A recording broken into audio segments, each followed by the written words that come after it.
एक समय की बात है। भिवाड़ी गांव में एक धर्मशाला हुआ करती थी। उस धर्मशाला में कई यात्री शरण लिया करते थे।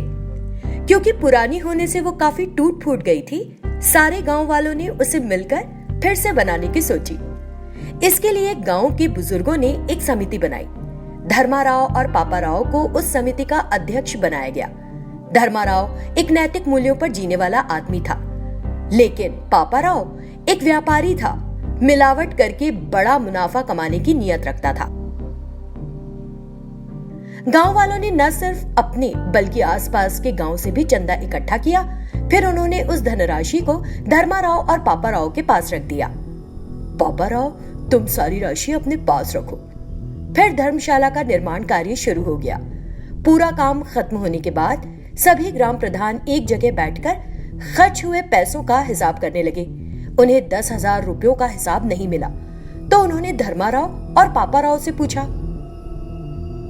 मुझे पैसों के बारे में नहीं पता, मैंने सिर्फ काम की निगरानी की है। सारे पैसे मैंने पापाराव को दे दिए थे। जब भी मैंने पैसे मांगे, पापाराव ने खाते में वो राशि लिखी और मुझे पैसा दे दिया।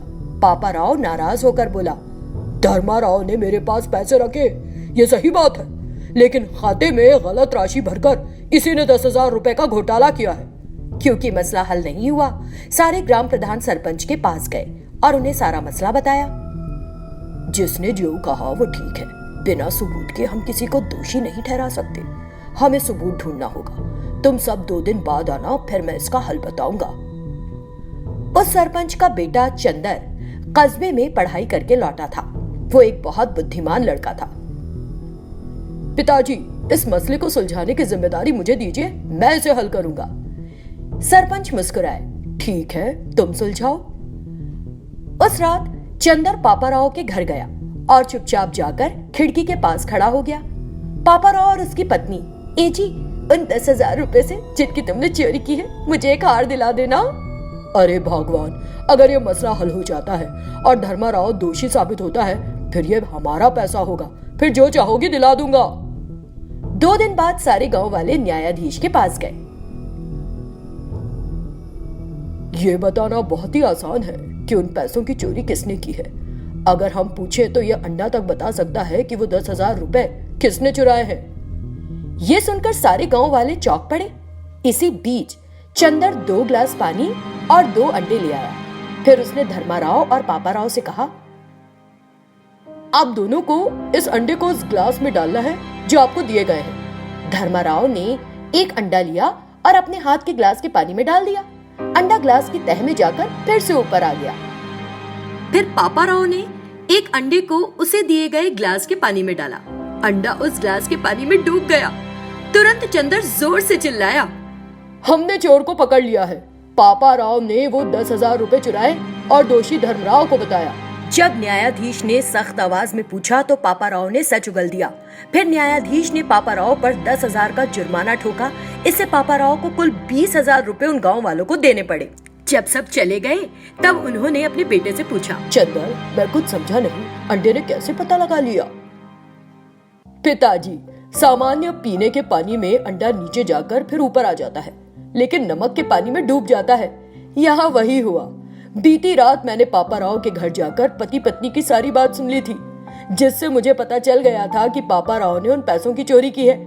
इसीलिए मैंने सामान्य पीने का पानी का ग्लास धर्माराव के सामने और नमकीन पानी का ग्लास पापाराव को दिया। दोनों एक जैसे ही दिख रहे थे, किसी को शक नहीं हुआ। शाबाश मेरे बेटे, तुमने अपनी समझदारी का उपयोग करके एक अंडे से न्याय करवा दिया। हाँ, आखिरकार तुमने अपनी समझदारी से चोर को पकड़ लिया। जीते रहो। शिवपुर गांव के बाहरी इलाके में कोमली नाम की एक भयंकर शैतान ने अपना डेरा जमाया हुआ था। वो शैतान साल की हर 5वीं अमावस की रात 21 साल की लड़कियों को उठा ले जाती थी और उन्हें मार डालती थी। ऐसा करते समय अगर कोई भी उन लड़कियों को बचाने के लिए उससे भिड़ने की कोशिश करता तो वो शैतान उन्हें भी मौत के घाट उतार देती। कोमली शैतान रात के वक्त शोर मचाकर उन गांव वालों के दिल में अपना आतंक बनाए रखती। इस कारण से सभी ग्रामीण हमेशा सहमे हुए रहते थे। एक दंपत्ति नारायण और उसकी पत्नी कमला, जिन्हें इस बारे में कुछ मालूम नहीं था, उस गांव में रहने आ गए। नारायण की जुड़वा बेटियां थीं और वे 5 दिन बाद 21 साल की होने वाली थीं। उस दिन जब ये परिवार रात को सो रहा था, उस शोर और भयानक आवाजों से उनकी नींद खुल गई। मुझे कुछ अजीब सी आवाजें सुनाई दे रही हैं जी, बड़ी भयानक है। हाँ, मैंने भी कुछ आवाजें सुनी। रुको, मैं बाहर जाकर देखता हूँ। नारायण बिस्तर से उठकर बाहर आया और चारों ओर देखा।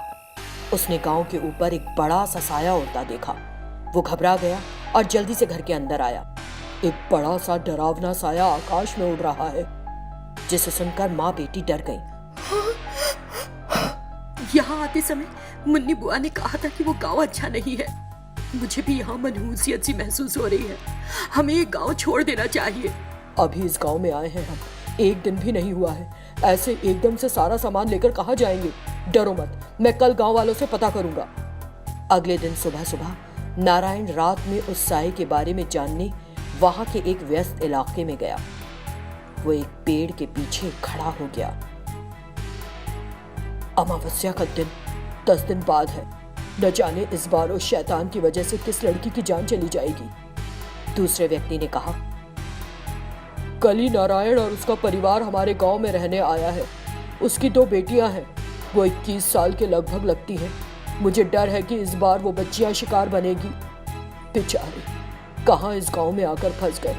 जानने के बाद अगर वे इस गांव को छोड़ने की कोशिश करेंगे तो शैतान किसी को नहीं बख्शेगी। उनकी बात सुनकर पेड़ के पीछे खड़ा नारायण डर गया। वो उनसे और कुछ पूछे बिना वहां से चला गया। उसे बस ये समझ आया कि शैतान 21 साल की लड़कियों को अपना शिकार बनाती है। हे भगवान, मेरी प्यारी बेटियां 4 दिन में 21 साल की होने वाली है। मैं उस शैतान को उन्हें मारने नहीं दूंगा। अगर मैंने उन्हें ये बताया तो वो बेहद डर जाएंगी। मुझे इस शैतान के आतंक का हल ढूंढना होगा। वो फौरन पड़ोसी गांव में रहने वाले एक तांत्रिक के पास गया। आपको मेरी बेटियों को किसी भी तरह बचाना होगा। डरो मत, मैं आने वाली अमावस्या के दिन तुम्हारे घर आकर मंत्रों की शक्ति से उस शैतान को पकड़ लूंगा। तुम चिंता मत करो। घर जाकर नारायण ने अपनी पत्नी और बेटी से कुछ नहीं बताया। 4 दिन बीत गए और दोनों लड़कियां 21 साल की हो गईं। नारायण बहुत घबराया हुआ था कि पता नहीं कब क्या हो जाएगा। अमावस्या की रात तांत्रिक नारायण के घर आया और शैतानों को वहां बुलाने के लिए मानव खोपड़ियों का ढेर लगाया। कमला और उसकी बेटियों को कुछ समझ नहीं आ रहा था। जब तांत्रिक ने मंत्रों का जाप किया तो वो शैतान जोर से चिल्लाती हुई आई। इस बीच फकीर ने अपनी मंत्र शक्ति का इस्तेमाल किया और उसे रोक दिया। भूख भूख। ये देखकर कमला और उसकी बेटियां कांप गईं। शैतान की चीखें सुनकर सभी गांव वाले नारायण के घर की ओर देखने लगे। उसके घर पर शैतान को देखकर वो सहम गए। तुम मासूम लड़कियों को क्यों मारती जा रही हो? मुझे बताओ, वरना मैं तुमको हमेशा के लिए कैद कर दूंगा। मेरा नाम कोमली है। मैं एक अनाथ थी। ये गांव भीषण सूखे का सामना कर रहा था। किसी ने बताया कि अगर वो एक 21 साल की लड़की की बलि दे तो इस आपदा से राहत मिल सकती है। ये जानकर कि मेरा कोई नहीं, इन ग्रामीणों ने अमावस्या की रात मुझे गांव के बाहरी इलाके में जबरदस्ती ले जाकर मेरी बलि दे दी। इस नाइंसाफी की वजह से मेरी आत्मा को मुक्ति नहीं मिली और मैं एक शैतान बन गई। इन मासूम बच्चियों की जान लेना गलत है। इनकी क्या गलती है? मैं इन ग्रामीणों से कहूंगा कि तुमसे माफी मांगे। फिर भी अगर तुम नहीं जाती हो तो मुझे तुम्हें कैद करना होगा। नहीं, उसकी जरूरत नहीं पड़ेगी। इनकी माफी को मैं इनका पश्चाताप मान लूंगी। तांत्रिक ने सभी ग्रामीणों को रात में बाहर बुलाया और उन सब ने शैतान से माफी मांगी। फिर कोमली शैतान ने उस गांव को छोड़ दिया। कल्पना के पहले भाग में भूत और सांप दोनों मिलकर रामू को मार डालते हैं और वहां से गायब हो जाते हैं। फिर आगे क्या हुआ, आइए देखें। कल्पना भाग 2। कब्रिस्तान में एक साथ बैठकर सांप और भूत एक दूसरे से बातें कर रहे थे। रामू का मांस बहुत मजे का था। मैंने कभी नहीं सोचा था कि मानव मांस इतना अच्छा होता होगा। उस उसका स्वाद नहीं बोल पा रहा। सच में मुझे भी बहुत गजब का लगा। तो फिर हमें फटाफट एक काम करना होगा। मनुष्यों को ढूंढकर उनके मस्तिष्क में कल्पना जगानी होगी और उन्हें फंसाना होगा। लेकिन इतनी मेहनत किस लिए? सीधे मार कर क्यों नहीं खा जाए? क्योंकि इंसानों को कल्पना करना बहुत पसंद है। वे कल्पना में जीते हैं। वो ज्यादातर ऐसी चीजों की कल्पना करते हैं जो सच में नहीं होती।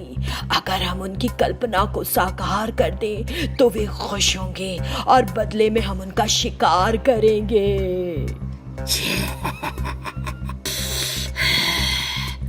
क्या बात कही है? कल्पना। तभी वहां से दो आदमी गुजरे। उन्हें देखकर सांप ने कहा, देखो वो दो आदमी जा रहे हैं। अब देखो कैसी अपनी कल्पना करेंगे और फिर सच होने पर खुद ही घबरा जाएंगे। सांप ने कुछ मंत्र पढ़े।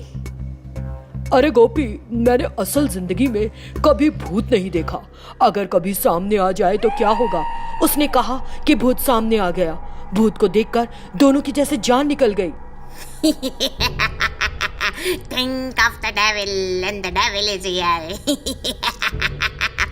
और वो गायब हो गया। अरे अभी कुछ हुआ था क्या? मैं नहीं जानता गोपी। मैंने जो मन में सोचा वो सच में हो गया। लेकिन हम दोनों ने एक साथ कुछ सोचा, ये बहुत अजीब है। चलो यहाँ से जल्दी से निकल चलते हैं। मुझे तो कुछ अजीब सा ही लग रहा है। चलो।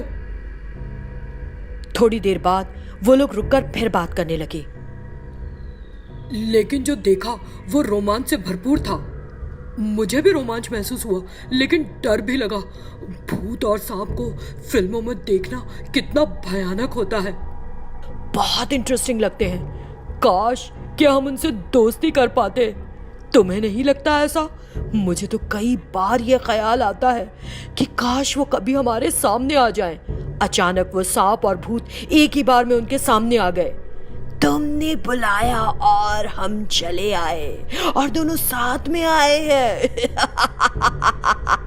जब उन्होंने सांप और भूत को देखा तो वो दोनों डर से कांप गए। अरे डर से कांप क्यों रहे हो?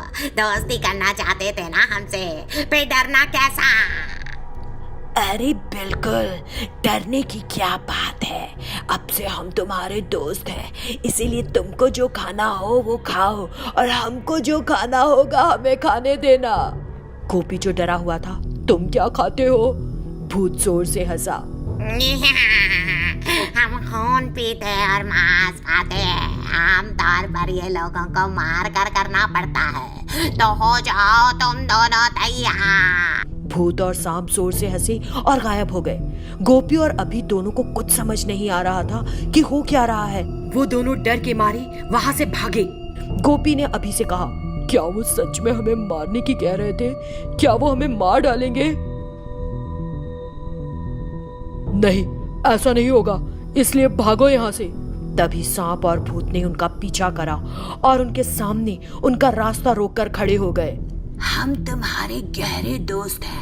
यदि तुम किसी भी चीज की कल्पना करते हो तो उसे पूरा करना हमारी जिम्मेदारी। तुमने अभी अभी कहा कि हम तुम्हें मार डालेंगे। अब अगर हम इसे सच नहीं करते तो तुमको बुरा लगेगा। हम ऐसा कभी नहीं होने दे सकते। हम तुम दोनों को अभी मार डालेंगे। ये सुनकर गोपी और अभी दोनों जोर से चीखे, नहीं नहीं, प्लीज नहीं। शैतान गोपी को निकल गया और सांप अभी को। हमने उनकी कल्पना को सच कर दिया। अब देखते हैं कि और किसको अपनी कल्पना सच करने का सौभाग्य प्राप्त होता है। और दोनों गायब हो गए।